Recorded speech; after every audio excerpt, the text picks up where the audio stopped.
Okay, so here's a completely random upload because I need filler, but my grandma recently got this new tablet and I noticed that there was no stylus. So I searched up how to make a DIY stylus and just look at this video real quick. This is the same for every one of them. It needs aluminum foil, and I checked my closet and it was not there.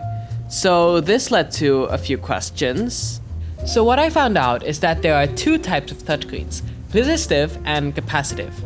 Resistive screens work on pressure.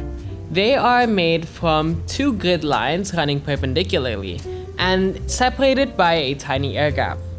When you push down on the top layer, it physically deforms it and causes it to touch the bottom layer, which creates a complete circuit. The computer can calculate where that touch is by looking up the resistance of that specific connection. However, the downside of this type of touchscreen is that since electricity chooses the path of least resistance, you can only touch one part of the screen at once, because if you touch multiple parts, the part with more resistance is not counted because the current just doesn't flow through there. As for capacitive touchscreens, they work on the electrical conductivity of your body, not pressure. They also are built of a grid of wires, but instead of waiting for a physical connection, like when you push down on the screen, the wires are constantly running a small charge across the screen. And this creates a sort of charged layer right on the screen that is uniform. It's the same all over. And because your flesh is conductive, whenever you touch the screen, it absorbs a little bit of that charge, and this creates a distortion in the field. The computer can detect where that field is distorted, and it registers it as a touch. And because the system does not rely on a complete circuit, you can touch multiple parts on the screen. However, the downside is that the thing that touches the screen must be electrically conductive, which is why I needed that foil. If I had done this on a resistive touchscreen, I would not need that foil because the electrical connection is made using touch.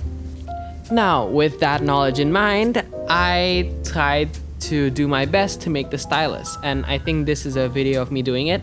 So what I did was I chopped off the head of a Q-tip and I grabbed tape, and it looks like, okay, I'm cutting it off, and I wrap it around the tip of a metal chopstick that I found lying around. The reason this works is because the metal chopstick conducts the electricity from my finger, which means if the Q-tip is slightly damp, the charge from my fingers will be able to disrupt the charge of the phone screen so that it can register touches.